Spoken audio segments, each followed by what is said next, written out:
السلام علیکم د خپل چینل زلون ټي وي په حواله سره تاسو سره بیا مخاطب یو زمونږ د قوم یو ډیر با عزت باروب مشر فهیم خان او زمونږ د اصلاحي جرګې اصلاحي کمیټه ممبر او زمونږ د مشرانو د لپاره یو مشیر او زمونږ یو خاص غړی فهیم خان تاسو سره مخاطب کیږي.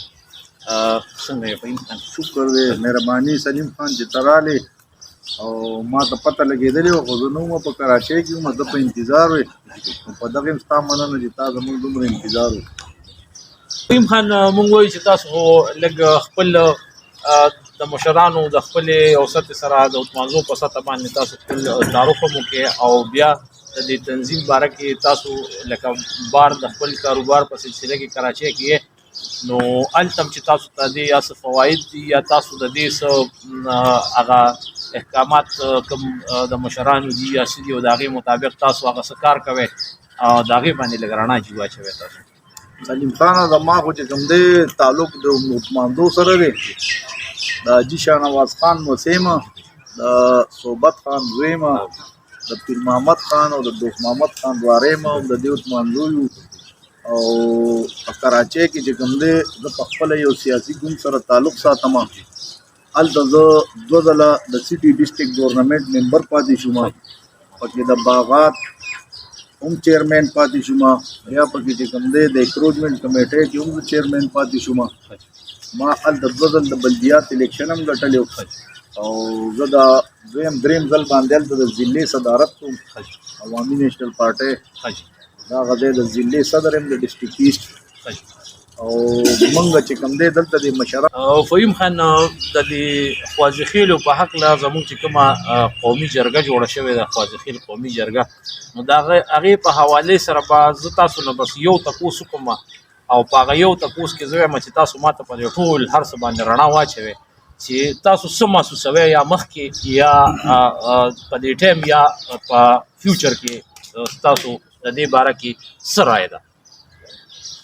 یاره سلیم خانه څنګه چې ستا په علم کې نن هم موږ په اتمانزو کې ناست یو په دې حجره کې چې کوم دی که تاسو ته یاد وي نو موږ د خوازخیل قومي تړون هغه پیله پروګرام هم د دې حجرې نه شروع کړ د اتمانزو نه او الحمدلله هغه بیا په مخ کې پړوان دی تله خور شو او نن الحمدلله زه ډېر زیات په دې شي باندې خوشحاله یم چې زموږ هغې کې برانچونه جوړ شو، هغه د اتمانزو برانچ دی، که هغه د ناړۍ برانچ دی، که هغه د میرې برانچ دی، دا ټول برانچونه زمونږ جوړ شو او بیا زمونږ مرکز جوړ شو او مرکز کې زمونږ فلک شیر خان چې کوم دی صدر وټاکلی شو، اکرام لالا چې کوم دی او سره چیرمین شو، داسې ورسره امداد خان وایس چیرمین شو او په هر دغه کې برانچ کې خپل خپل تنظیمونه جوړ شو.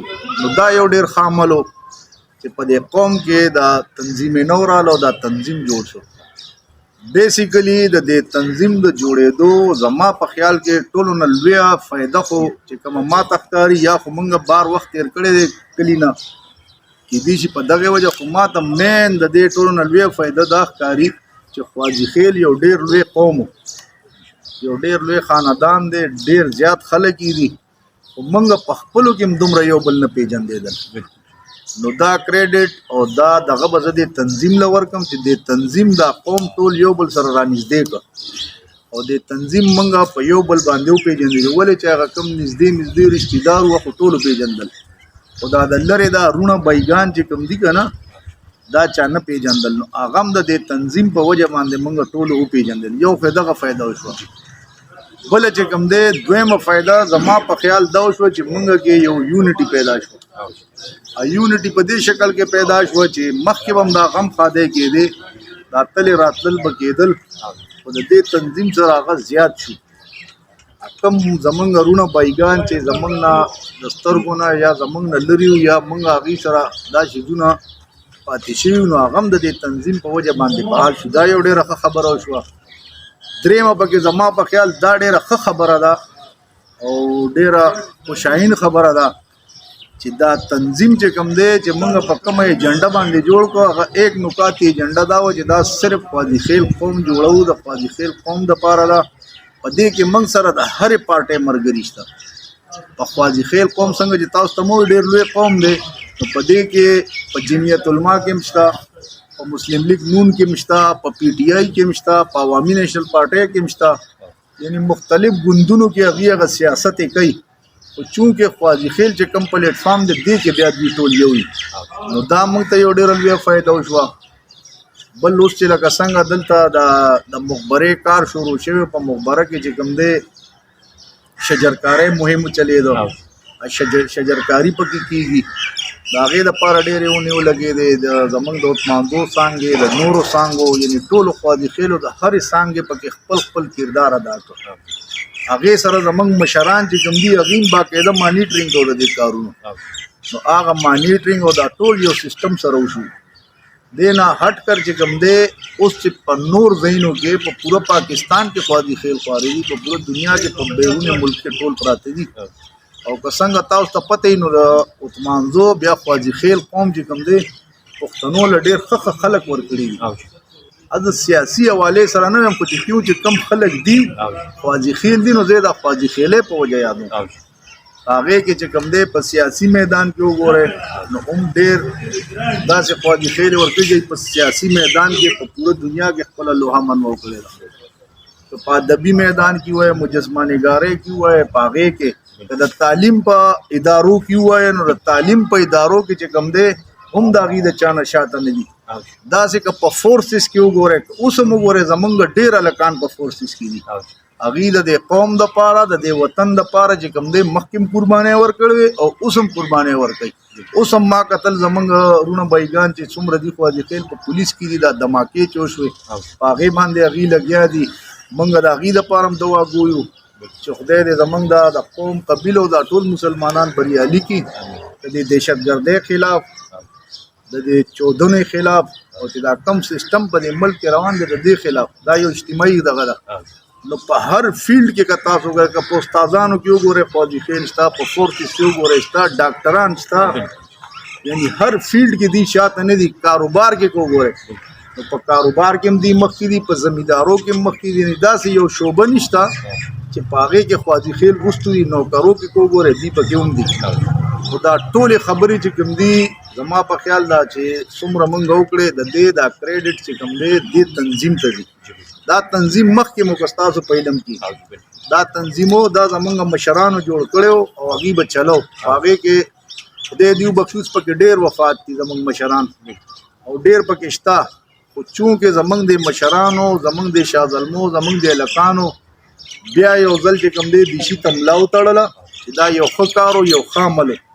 په دغه ښه کار او په دې ښه عمل باندې چې کوم دی دوی را مخکې شو او خدای تعالی چې کوم دی بریالي کړل او دا سیسټم یې جوړ کړ، دا پروګرام یې جوړ کړ. نو الحمدلله موږ په دلته په دې خپل کلي وطن کې هم سرخرو یو، موږ په فخر کوو. زه چې کوم دی په کراچۍ کې یم، که په سند کې یم، که هلته کې یم، که کار کوم، که روزګار کوم، خو چې ستاسو سره راشي نو زه یې ملګرو سره شیر کوم چې دا زموږ د قوم خلک دي، دا زموږ د کورنۍ خلک دي. نو زه پې الحمدلله هلته هم سرخرو یم. نو زه خو بې انتها زیات خوشحاله یم په دې شي باندې او زه دوی له دوا ګویم چې خدای والا چې کوم دی په خپلو کې اتفاق ورکړي، برکتونه پیدا کړي. خدای دې د بدو سترګو وساتي، خدای دې د آفتونو وساتي او دا ټول د خدای تعالی هم دغسې په مینه محبت او په خلوص باندې او چې موږ کې کم رور بای کمزوري نو موږ ټولو له خدای دا توفیق راکړي چې موږ هغه ځان سره اوږه په اوږه ودرېږو. ته د خپلو ملګرو ته ټولو ته ویلي دي چې په کراچۍ کې، په سند کې زمونږ قومي وروڼو زمونږ چې څه خدمت او څه کاري نو زه ملته کې یم او نور هم ډېر خوازي خیل شته. نو موږ به ورته چې کوم دی لاس په نامه انشاءالله ولاړ یو او چې هلته څه خدمات یې وشو الحمدلله. مخکې به خلک راتلل حج له به هغه ځای نه خلک تلل، ما ته یاد شي. بیا به د زړه د بایپاس د دې دپاره چې کوم دی راتلل، هلته به یې وله د اپریشنو دپاره. نو اوس خو الحمدلله هغه چیزونه هم دلته دي. خو که بیا هم څوک سیل له راځي، که څوک خپل کار له راځي، که څوک داسې راځي چېرته ډاکټر له راځي، چېرته هسې راځي، نو موږ ورته به لاس په نامه ولاړ یو انشاءالله. دا خو روایات دي زمونږ د مېلمنو دپاره او د دغه دپاره. نور هم دنیا خلک راځي، هلته هم الحمدلله هر څه شته، شکر دی چې څوک راځي او دوی ته موږ ویلي دي او موږ ورته به لاس په نامه ولاړ یو انشاءالله. یعنی جی فهیم خان تاسو د ټایم او موږ ته تاسو مصروفیت هم پته ده تاسو موږ د کراچۍ نه خاص کر دې پروګرام لپاره راغلي نو هغه موږ چې کوم انتظار تاسو ته کړی نو هغه خو خبره نه به موږ تاسو ته کوو خو موږ تاسو مشکور یو چې تاسو په دونه هر څه کې موږ د ټایم وخت او د دونه لري نه تاسو موږ د دلته رالي ډېره مهرباني ډېره شکریا ستاسو ته د کیمرامین ستاسو د ټیم زه بیا شکریا دا کوم چې تاسو راغلي تاسو ډېره مننه شکریا